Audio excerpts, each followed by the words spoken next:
Well,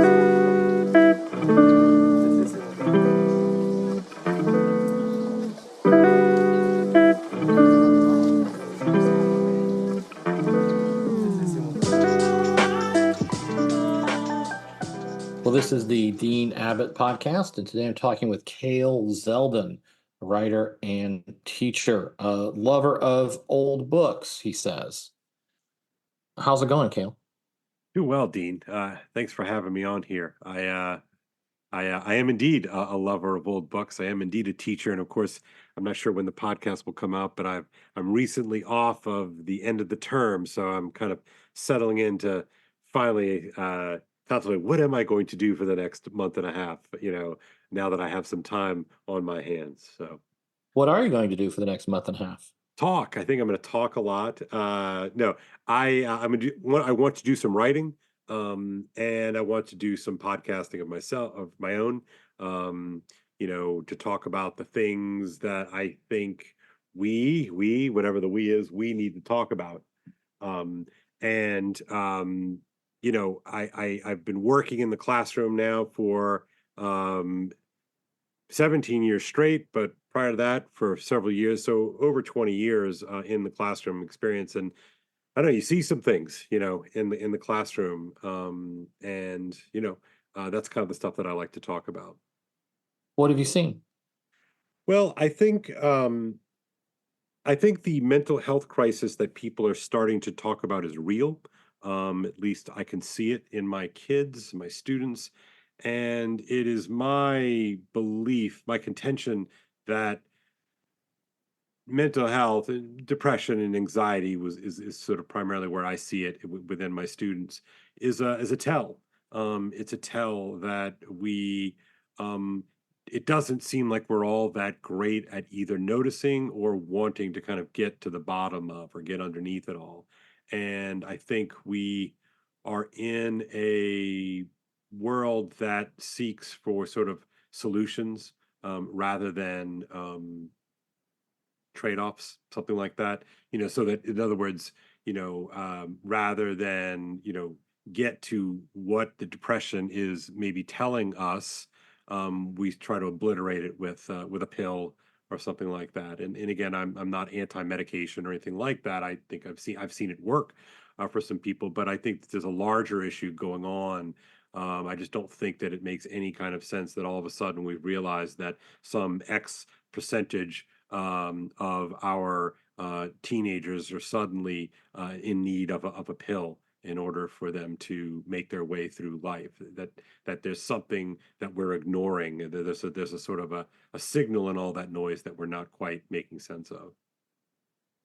What are we ignoring? What is the message of all this widespread depression and anxiety? At least what you see, what's Yeah. the message to you? Yeah, I mean it varies, of course, right? But my sense of it is that for me it's connected to what people call the meaning crisis. I think the students are in a and I work in a prep school world, so these are the problems that I deal with as a teacher are not discipline problems. Really, I'm not dealing with trying to get my kids to do their homework. I mean, they do it. They do the things. They're a relatively dutiful set, and so it's not that so much, right? It's not like I'm but rather, what I see in the kids is they have given themselves over to the message of instrumentalization, or everything's contractual. Everything is, I do this in order to get that, and I'm taking this course because it looks good for my resume, because I needed a good resume to match with my good SAT scores so that I can get into this college. And and you can sort of keep playing that question out. And again, I'm not asking anybody to cry for my students in terms of they get into good colleges and they do all the thing. They're playing the game, but the costs of that played game, I think, are unaccounted for. And so they either give themselves over to a kind of well-dressed nihilism, dressed up nihilism, um, or they buckle under pressure. I've seen more kids in the last the second half of my teaching career, I've seen more kids have to be hospitalized for mental health than I think in the first half of my career, maybe one, maybe two, or they went home for a little bit and sort of calmed out down, what have you. But more and more kids are being hospitalized, and I can't quite understand that.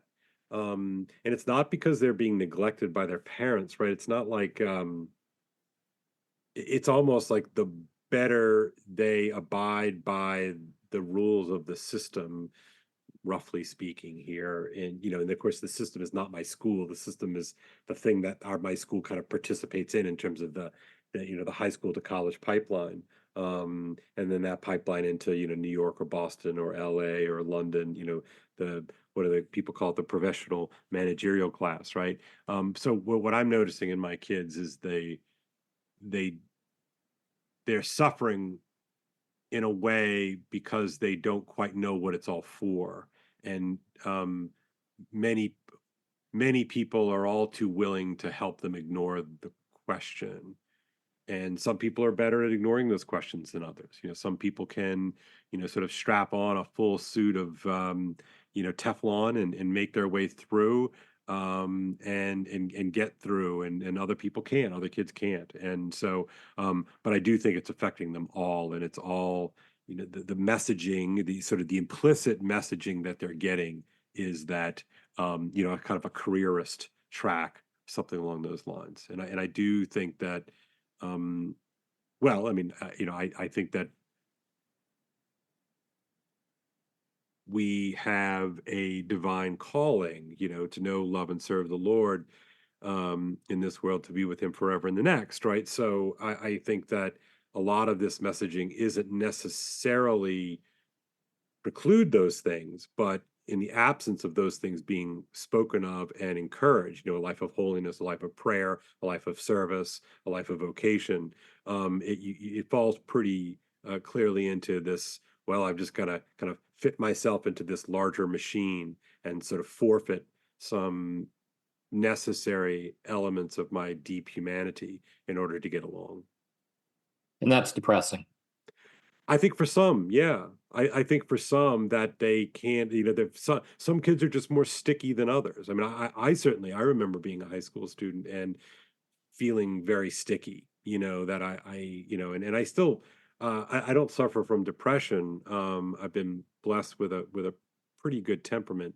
So I'm not prone to depression. I mean, I ruminate and I think, but I don't ruminate in the same way that leads to a kind of chronic depression. Um, uh, but I felt things, as a kid, as a high school kid, I felt things, and I did, I very sort of quickly put two and two together that the sort of the rat race game was not worth doing. So I opted out pretty early on, and I found solace, at least initially, in literature and music. I was a really huge fan of like rock music, classic rock, that kind of thing. And so I did a kind of, I've joked in other places that my first real research project was the history of rock and roll, and I spent the better part of 3 years of my high school career not doing anything except reading the novels in English class, reading the history textbook, and otherwise ignoring everything else, and listening to as much music as I could get my hands on. Of course, this was the days before the internet, and so in order to get your hands on some of this music, you had to really go sleuthing and going through the stacks of vinyl, and that kind of thing. So that's what I spent a lot of my time doing as a high school student. And then I found that what I was looking for was not necessarily, it didn't end there. It was a good thing for me to do. I don't consider it squandered time at all. But I eventually landed on the the tradition, Western Civ, the humanities, the great books, You just found it through the Sex Pistols. say that again.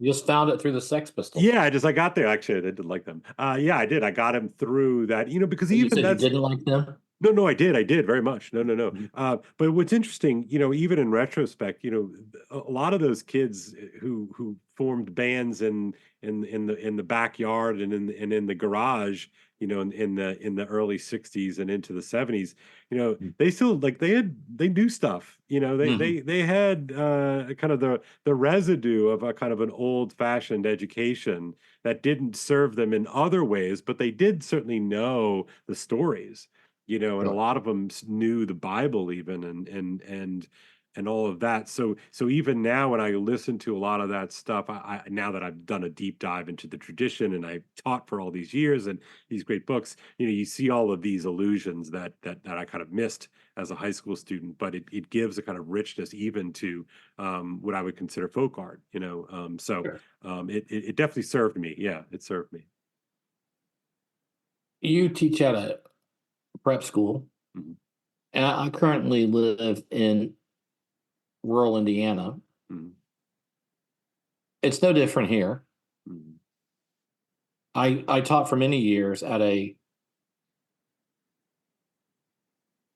Christian liberal arts institution. mhm, mhm, Worldview was exactly the same. mhm, mhm.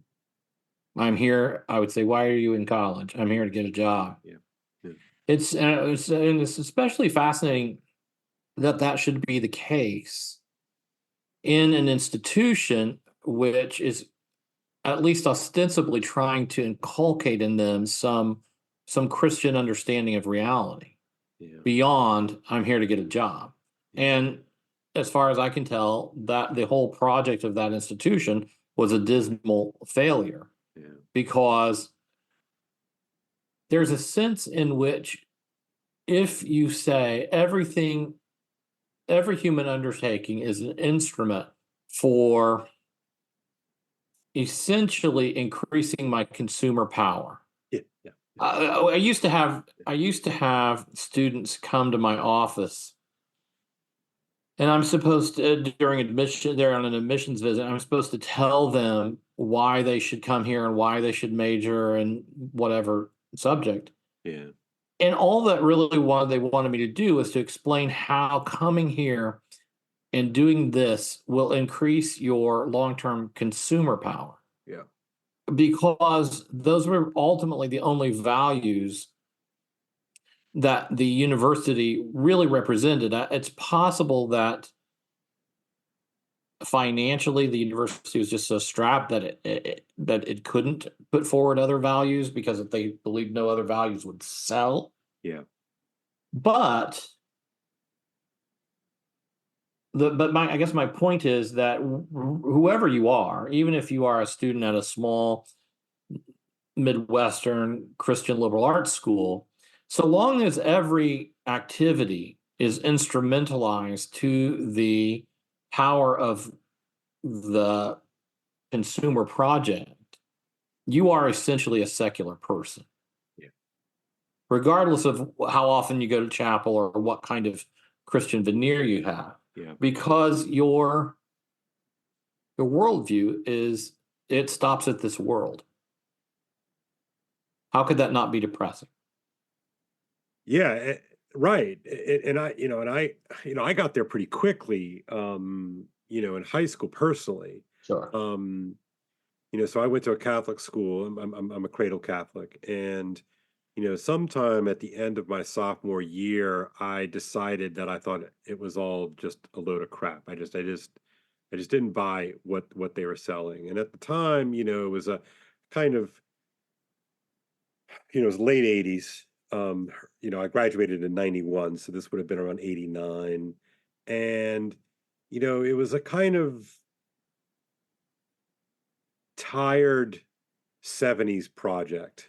Mm. And it was sort of, I grew up in that, this is, if you're if if anybody in the audience is Catholic, you'll know what I'm talking about. But the felt banner, glory and praise, nylon stringed acoustic guitar world of the '70s, and so it was heavy on social justice and heavy on, Jesus loves you, stuff. Again, nothing wrong with those things. Those are real things. but it was really light on what I would call the existential thing. And I just, that's where I was. I certainly was motivated. Look, I grew up in the South, and so I'm growing up in the aftermath of busing. I'm growing up in the aftermath of the final overthrow of both official and unofficial Jim Crow. So I was animated as a sensitive kid by the outrageous injustice of racial discrimination. Um, but but I was smart enough to kind of put two and two together, that if this was the gospel, if the gospel that was being taught to me in religion class was true, or total, like this was the whole of it, I'll just skip the whole church on Sunday morning business, and I'll just go like right to the soup kitchen occasionally, and we're all good. And so I was just wholly ignorant of that there was such a thing as Christian existentialism. I was just wholly ignorant of, like a Saint Augustine. I was wholly ignorant of, and others, tons of stuff. I just had, for me, the deposit of faith that I was presented was sort of no deeper than a splash pool, and just didn't want any part of it. So I kind of, I stayed at the school because that's where mom and dad wanted me to be. But I was sort of, made a stake, and I got done, and all of that. And then I started, at the end of my high school career, I was always reading good literature. I have to say the school was pretty good about, the English curriculum was pretty good. And, I just started reading, and you start encountering depth that I couldn't quite account for. And it was old stuff. And it bothered me that it was old stuff. Like I was very comfortable going back to around, Dylan going electric. Like that was sort of as far back as I would sort of allow. And but anything beyond that, it's like dumb, right? Dumb and shallow and maybe even superstitious. I'm not sure how far I would have gone into that, but that was sort of my basic default assumptions. And so this sort of business of the eminent frame, I thought that the Catholicism that I was presented with had nothing to say about my deepest longings as a human being. Mhm. And so I abandoned it. Then you read something like Homer, or you read something like Augustine's Confessions, or even Plato or Aristotle. You're like, whoa, or Shakespeare. This is like this old stuff that's actually pretty good. Like I think they know some things maybe. Um, you know. If your what you call deposit of faith was so shallow, Mhm. it seems to me that your students have zero, Yeah, and most. we've essentially created a system. And you mentioned this. What I can't remember what you called it, the managerial class. Yeah, That the world is essentially now managed right. by a group of people who have almost no sense of meaning and who themselves constantly struggle with mental illness. That seems not good to me. Yeah, I always sort of do the thought experiment, like, if an alien showed up and kind of observed things for a week, what would their takeaways be, right? And I think their takeaways would be sort of along the lines of what you're laying out. It's sort of, we might say, these are the sort of the blind leading the blind, or the people who are in charge don't really seem to be in charge. Um, and yet they all seem to serve this system, right? This sort of this machine, that people will talk about. And I think that there's something to that. That you mentioned, your students at this Christian liberal arts school, that they have a sort of a smattering, a little sprinkle of Jesus dust on top of a fundamentally secular project, right? Mm. Which, and it's not even secular. It's like it's the project of the machine. It's a project of the economy. It's a project of the military industrial complex, whatever you want to sort of call this blob thing. Um, and so we're all sort of slaves to it. We're slaves to finance. We're slaves to the financial sector. We're slaves to these other things, and it's almost as if the people who are in charge have a vested interest in not having this sort of moment of recognition. Um, do you for some reason this movie just popped into my head. Do you remember Jerry Maguire? I do. I really like this movie, and I did too. it's really good. Whatever. It's of its moment, and so I certainly have my quibbles with X, Y, or Z. Fine, like whatever. This is not a Mhm. it's not a point making about the movie, but if you recall the opening of the movie is he's a sports agent, right? And he's on the top of his game. He's on top of the world. Oh, right. Everybody loves Jerry Maguire, right? And you know they're at the sort of this big convention, of all the sports agents, and he has this sort of moment like, what are we doing? Like, what is it that we're doing? And it's this moment. So he stays up all night long and he writes this manifesto, and posing these questions that are fundamentally meaning questions in a world that has squeezed out and monetized everything, so that there is no meaning as such. And so that movie is really a kind of a movie about a meaning crisis, and therefore I do think that it's kind of better than its moment. Sure. That it works beyond that moment, but of course, what does it do to his career? It destroys his career, right? Right. Because in order to be that guy, in order to be the sort of part of the professional managerial class, and even the elite among that professional managerial classes, you cannot ever let your mind become aware of itself in terms of what it's doing, Sure. right? Well, when you say meaning, what do you mean? Yeah, it's a good question. I think purpose, right? That you know, like for instance, like my oldest daughter has a summer job, right? And the purpose behind my daughter working at the restaurant for her summer job is to earn a little extra cash, put a little cash away, you know, we're gonna go in halfsies for a computer, like what are you? We're doing all these kinds of things, and she and I are gonna probably like buy a car together, and I'm gonna make her sort of do a sort of a symbolic gesture in the direction of helping with that, right? And so the purpose of the job is money, right? So I don't mean purpose that way. Like that's a sort of a very clear contractual sort of situation. One could argue, of course, that she's learning responsibility and she's learning what it means to work really hard, and all of a sudden, she works really hard. Let's say she has a really good day, bussing the tables, and she makes $100 on a Saturday, which happens sometimes. It's a nice restaurant, you know but so on the one hand, she's looking at that $100, like, man, that's really great. It's $100. The other hand, she's like, man, that's like not even a pair of shoes, right? So it's really great. This is nothing groundbreaking, but it's really great to have your child earn money because they get a sense of the scale, right? Especially Mhm. as Sure. sort of inflation continues to sort of pinch. It's like, look, money's real, money happens, and this is what it takes, blah blah blah.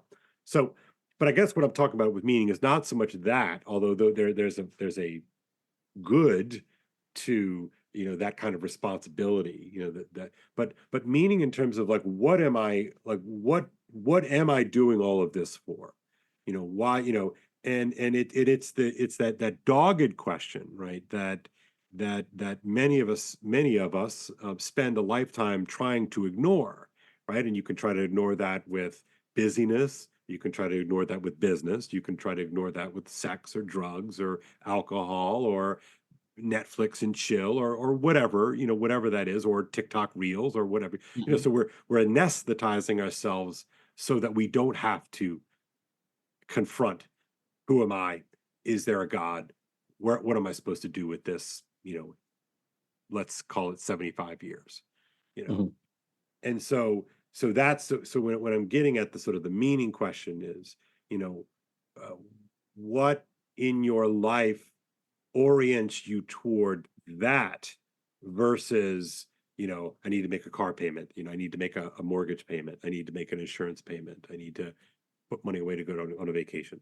Nothing wrong with those things, right? Those are good and important things, but they don't touch ultimate questions. Now, for me, I would direct people to, I think that the gospel is real. I think Jesus Christ is real, right? So, that he is the wild, the scandal of the incarnation is not just a cool idea, but it's a real thing, and therefore we owe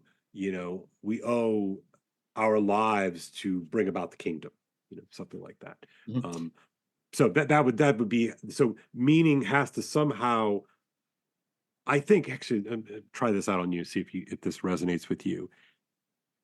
Meaning has to plug you into something beyond time served here on earth. Yes. So I want to say two things. Run this by you. Well, three things. Number one, I do think that meaning is related to teleology in some sense, that there has to be a purpose and not an end for human beings. What is the end toward which we ought to live? Mhm. There is also an emotional part to meaning. And so that we have a sense of meaning when we are engaged in life in a way that is emotionally fulfilling. Yeah. When we are in relationships that are attuned to one another, and when we feel safe. Mm-hmm. I think, in fact, in many ways, meaning and a sense of safety are very tightly related. Mm-hmm. And that part of the reason that your students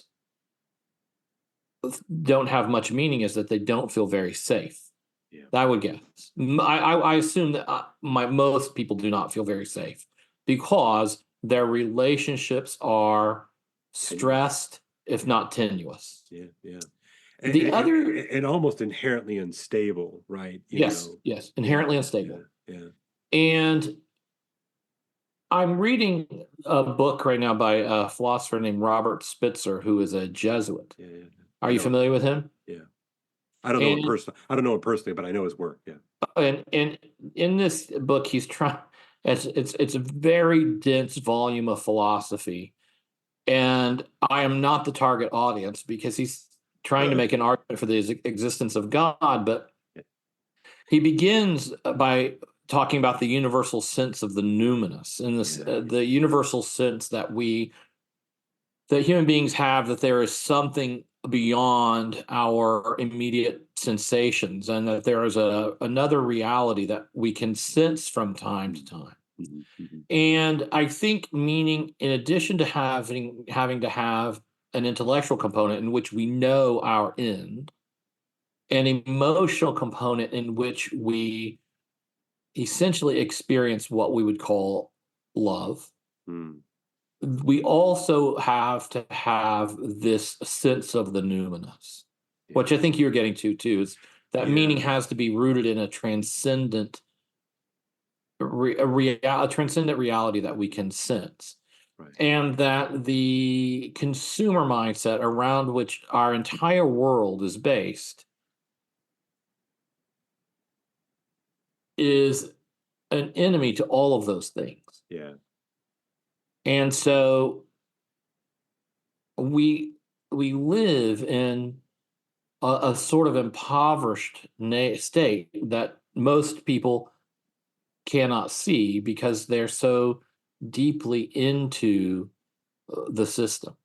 They're everyone but Jerry Maguire. Yeah. Yeah. Yeah. Yeah. Right. It's because the numinous is just not for sale, right? You can't Right. buy the numinous. And wow, would it be cool if we could? I mean, not for nothing, that'd be great, right? But somehow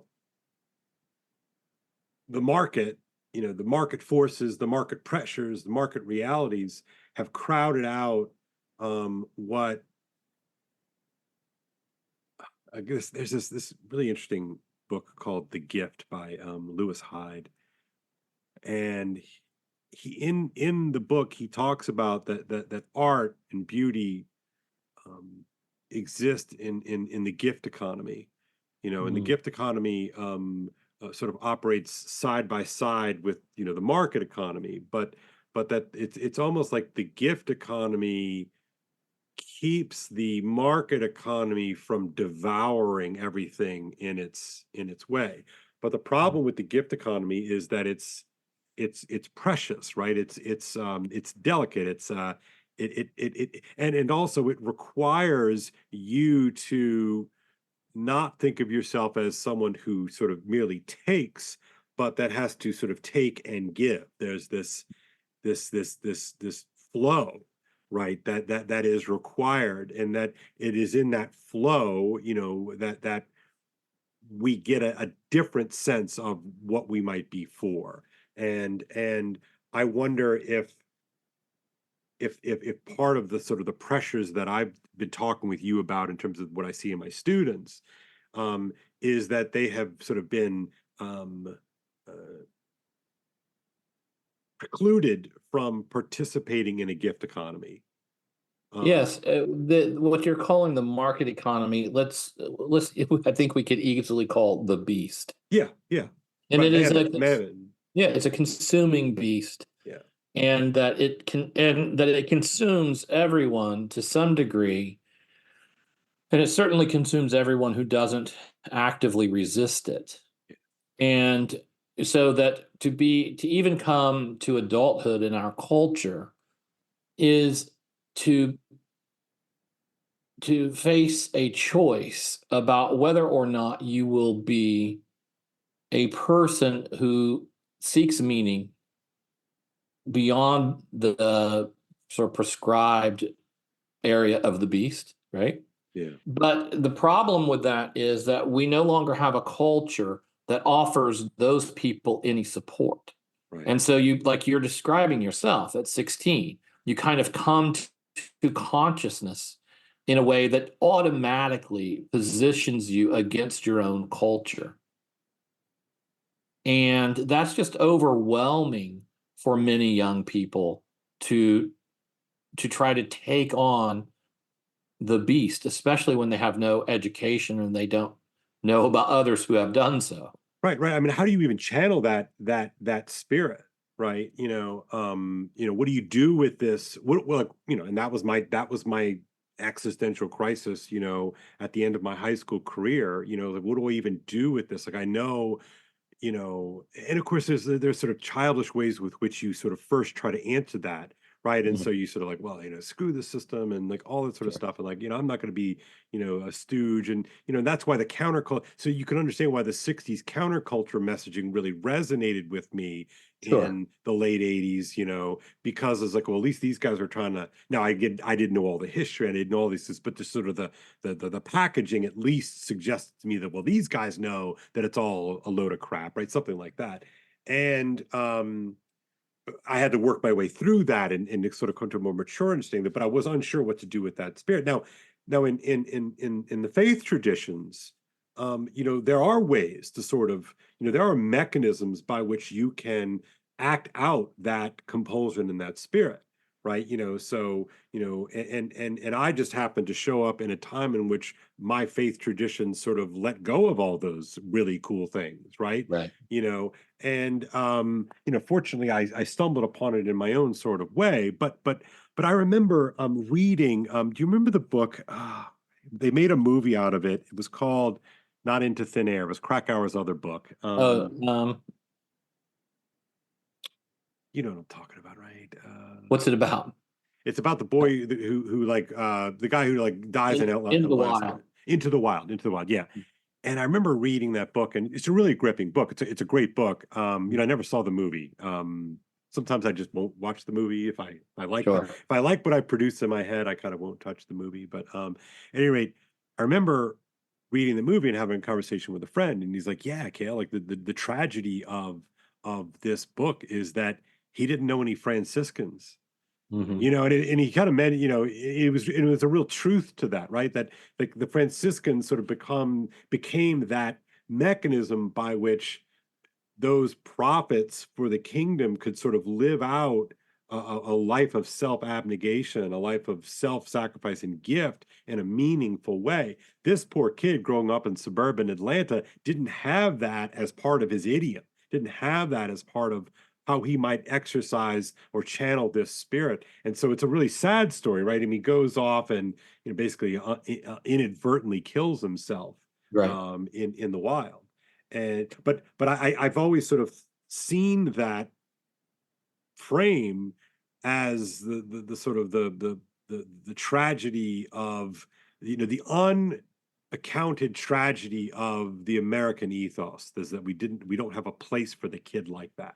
Right. What do old books have to do with any of this? Yeah, yeah. So, well, in part, for me, First of all, what's an old book to you? yeah, yeah, like anything before Dylan went electric. No, Right. yeah, sorry, I couldn't resist that. I mean, like old books, yeah. I mean, I'm pretty expansive and generous about what I call an old book. You know, you know, in my head, I probably think of anything written before 19. I was born in 1973, so I kind of think about old books as being anything that was done before I showed up on the scene.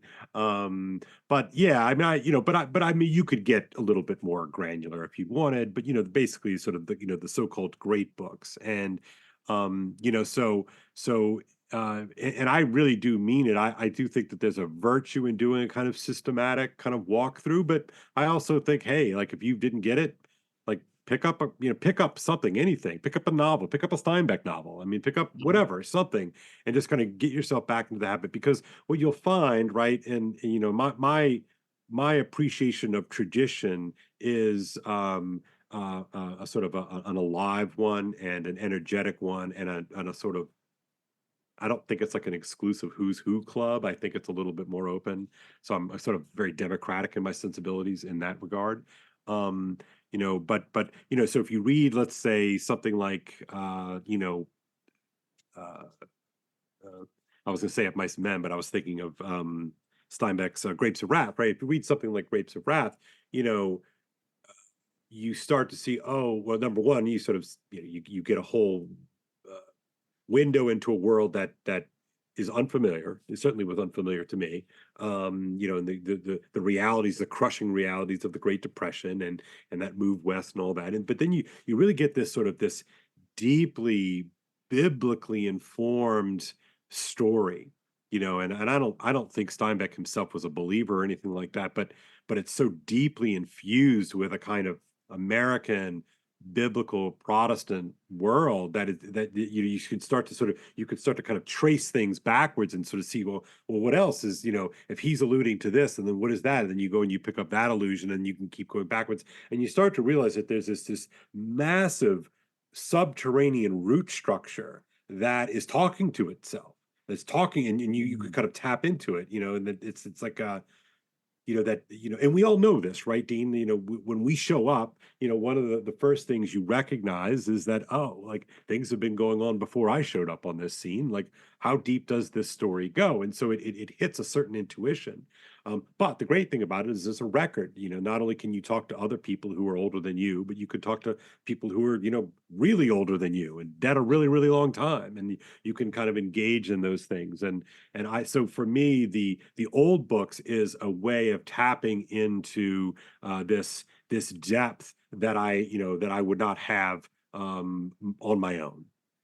And that's and again, that's a gift, right? That's that gift economy that Shakespeare doesn't make any money off of me buying a copy of Romeo and Juliet. It's not there's sure, somebody's getting rich off it. I don't mean to suggest that, but I'm not. In other words, Shakespeare's doing it for some sort of other reason now, after being dead for a really long time. And what I found in these especially in the reason why I like old books is because on some level they're kind of anti-fragile. They've sort of they've survived. I mean, and the numbers, right? The amount of books that are published in any given year, and what amount of those books that are published in 2024 will be even remembered in 2034, much less referenced. And and you keep going back and back and back. So if your book's several hundred years old and people are still reading it, like there's something to it. And as I always tell my students, it's not a conspiracy theory, right? It's there's something worth it in that. There's something worthy in it. And so What is it? wisdom, you know, um, wisdom, and again, it's not uh, proscriptive, right? It's not like I can read a bunch of old books and extract out like Chat GPT, sort of the 10 great themes of these 100 novels or something like that. But rather, they provide you with an opportunity to watch a story or or to chew on an abstract idea, and then to sort of see that in no world could I have come up with, I don't know, it's called, the Republic, you know. Sure. But now that it was captured and it's been passed down, I can be the beneficiary of that worked out problem, all these thousands years later, and Mhm. I can and it can actually speak to something essential about my shared humanity. And so that's so I hope my students learn that that the vision of human nature that we see, say, in something like Frankenstein, Mm. um, is perennial. Two things. It's interesting when you talk about engaging with minds. Mhm. I do think that it is inherently valuable for people to simply engage with great minds who are so much greater than their own, they couldn't imagine that such people could have existed. I was having a conversation not long ago with someone about Kant and the Kant that I have read.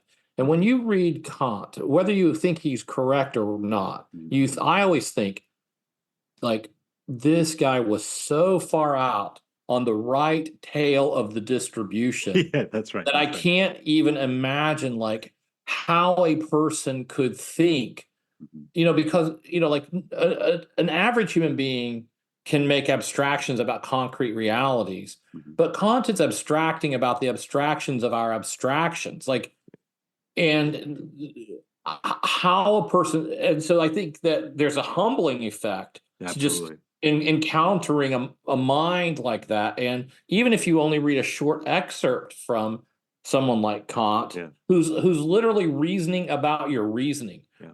Yeah. and uh, it's exciting in a way Yeah. to Yeah. engage with that level of a mind. Yeah. It charged me up. For me, after I got over my initial feeling of like, well, I didn't think that stuff, right? But then I'm like, Right, but I've been given this. Like, I have this book. Like, here it is. right. And I've done nothing to deserve this, right? This is not like my, but yet it's part of this inheritance that someone has seen fit to pass along to me. Like, how amazing is that? The other thing that I think is it has become an ongoing theme of this podcast that I have difficulty reading fiction Okay. and staying interested. Yeah. And I have been reflecting on that as guest after guest has tried to challenge me on that. And I think about Pride and Prejudice. Yeah. And I'm wondering if what you get from reading Pride and Prejudice that you cannot get from reading, say, a nonfiction book about 18th century courtship Right. practices Right. or early 19th century courtship Yeah. practices is that you cannot get that second element of meaning, which is an experience, a vicarious experience of love, Yeah. which is, I think, what you get from Pride and Prejudice, is that you get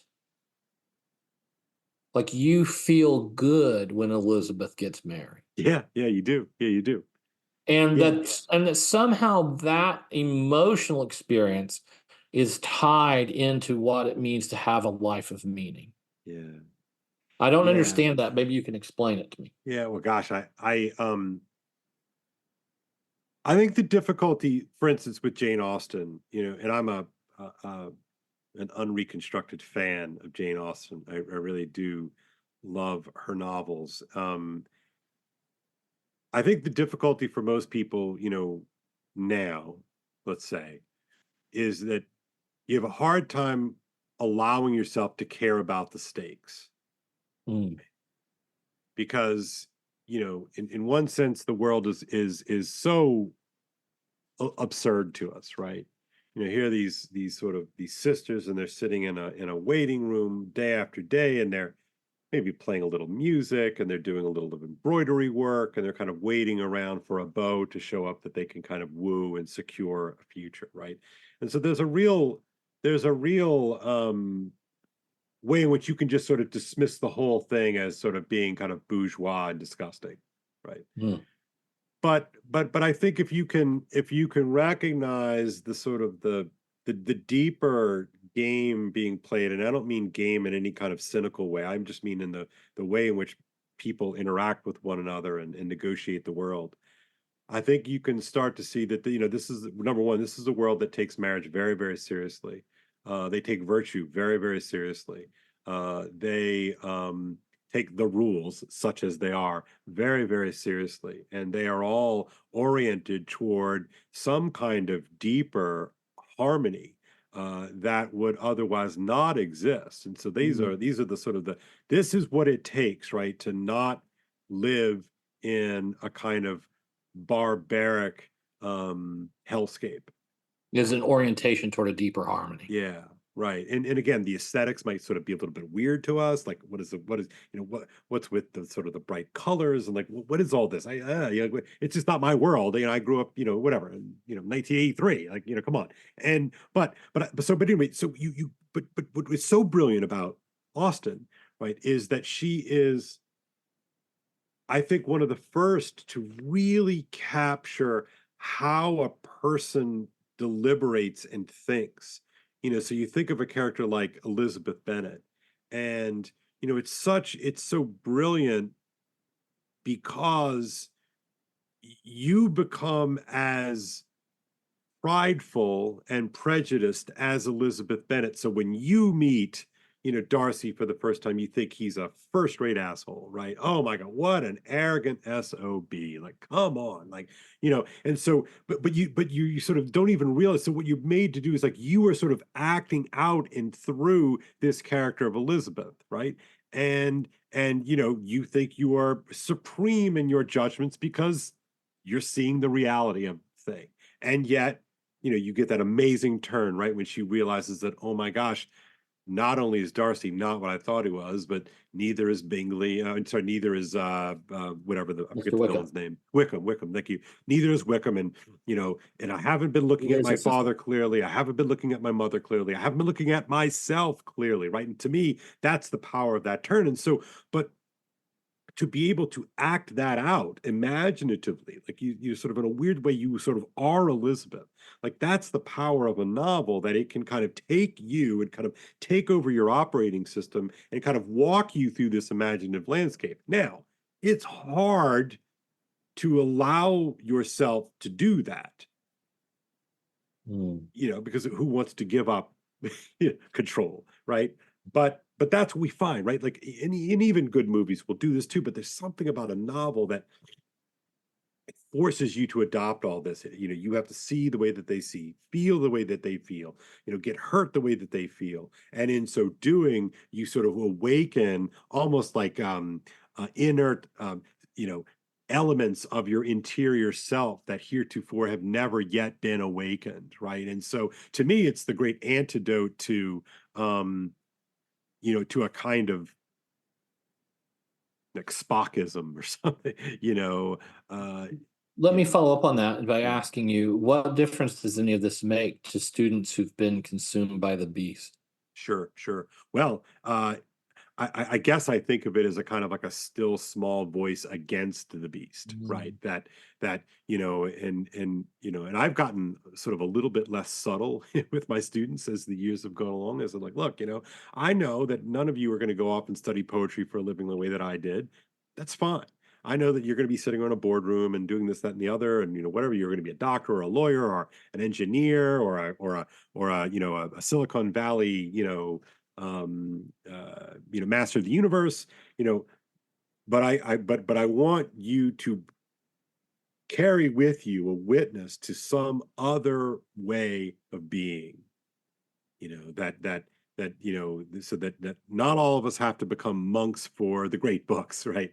But rather that you can bring some element of that, that element of that humanity, sort of along with you. And on a good day, I'd like to think that that might be. And I think anybody in my position, if you're expecting immediate results, you're sort of in the wrong business. I think we have to be epic in our sensibilities. In other words, we have to realize that the work that we are doing with our students is really not for today or for tomorrow, but it's for some years into the future. As Wendell Berry says, plant trees you Hmm. will never see grow, and say that this is your this is your inheritance, something like that. That's brilliant. Yeah, it's Well, exactly right. thank you very much again for doing this. It's been great. Yeah, no, Dean, it's been fantastic. I appreciate you making me think through these things. It's been good. Tell people how they can find more about you if they want. Oh, sure. Yeah. So I write a Substack at Kale Zelden .substack.com. I'm on Twitter under my own name. So yes, I'm out there on my own name doing my thing. And I do have a YouTube channel with occasional updates. So I do conversations like this and some other things there. So I'd love All right. that. Well, maybe we can do it again sometime. I'd love that, Dean. Thank you. All right. Thank cheers. you.